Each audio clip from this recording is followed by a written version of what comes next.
स्पष्ट संदेश प्रत्येक गावात दिलाय, प्रत्येक गावाने चांगला प्रतिसाद दिलाय. फक्त सांगितले तेवढे गावं पॉझिटिव्ह ठेवायचे.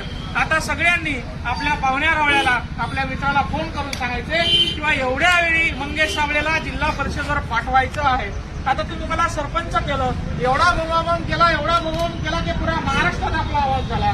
आता जर का तुम्ही जिल्हा परिषद केलं तर बोंबाबोंब तर करणच, पण कामं बी करण. कपडा घ्यायचं मला काम पडणार नाही, साडी नेसायचं मला काम पडणार नाही, भीक मागायचं काम मला पडणार नाही, गटारात बसायचं काम मला पडणार नाही. एवढंच या ठिकाणी मला सत्तेच्या माध्यमातून सांगायचंय. आणि तुम्हाला माझ्या कर्तृत्वावर विश्वास आहे. काही लोक म्हणले आता पक्षात गेला शेतकऱ्यासाठी आवाज उचलणार नाही, काही लोक म्हणले पक्षात गेला आता सत्तेला बोलणार नाही.